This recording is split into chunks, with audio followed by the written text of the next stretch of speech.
adaptations for beloved and expensive video game properties? Start lying. Danny,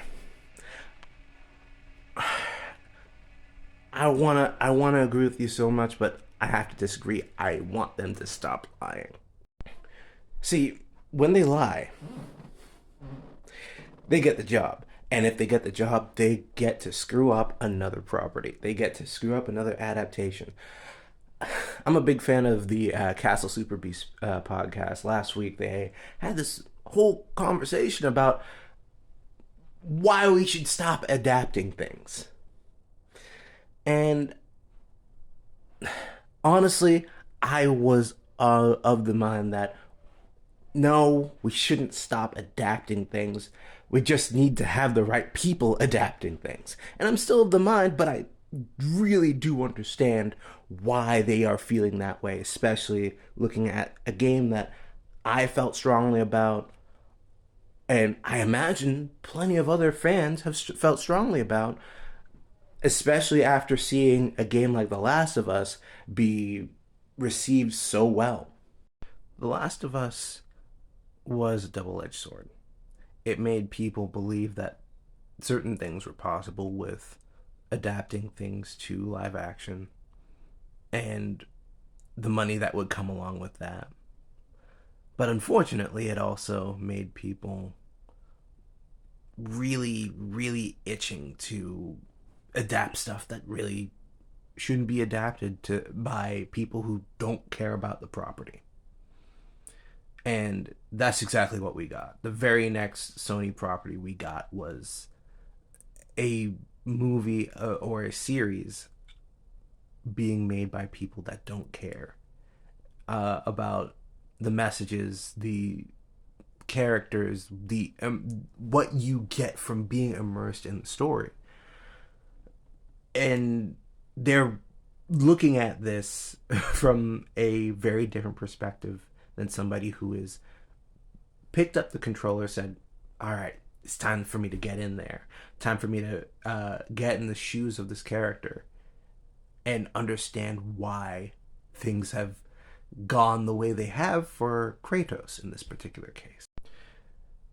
But I can kind of understand. A little bit. Tiny bit.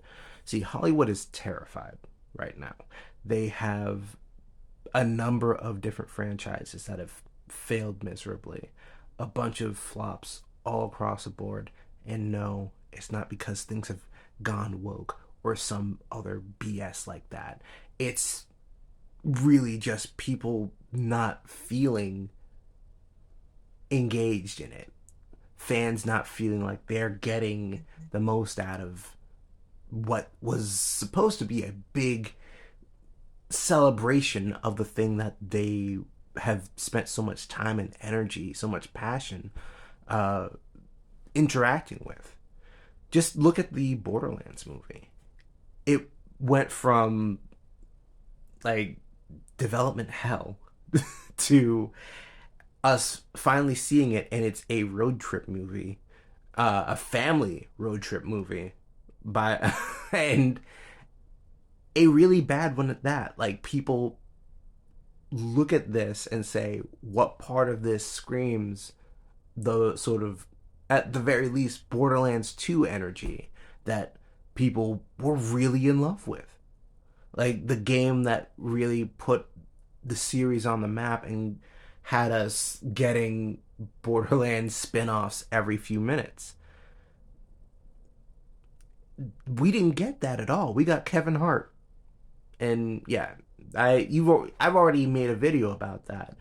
I have a bone to pick with this dude for picking a role that he has no business being anywhere near. But hey, we don't have we don't have anybody to blame, but actually you can probably blame Gearbox for that. Now that I think about it, Randy really screwed that one up. I don't know what Randy Pitchford has really been on these past few years. Like, dude's just been on a losing streak, and it really sucks to see. But back on topic.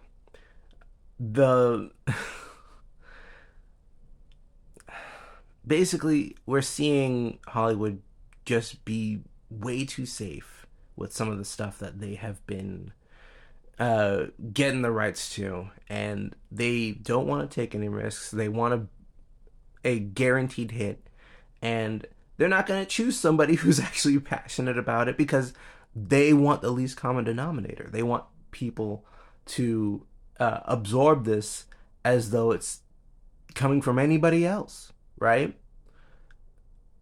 But the problem is when we do things that way, we get Cowboy Bebop, we get the Avatar TV show, we get the Avatar movie, we get Dragon Ball Evolution, we get a bunch of these adaptations that mean we suck the life out of it and put on its like desiccated like flesh suit and danced around for a bit so people kind of they see what you're trying to do, but it's not what you're actually portraying. And all that's in service to money. That's all. That's all it is. All that is in service to we don't want to take the risk. If this doesn't end up being successful, we lost money. You're losing money anyway. Like, I don't know what the numbers on Borderlands was, but it was bad. It was really bad. So, if you're going to take a risk and you're seeing that the risks that you're taking right now are already failing, take a risk with somebody who actually likes the thing that you're trying to get on the big screen or on prestige television. I don't see a reason why you shouldn't at this point.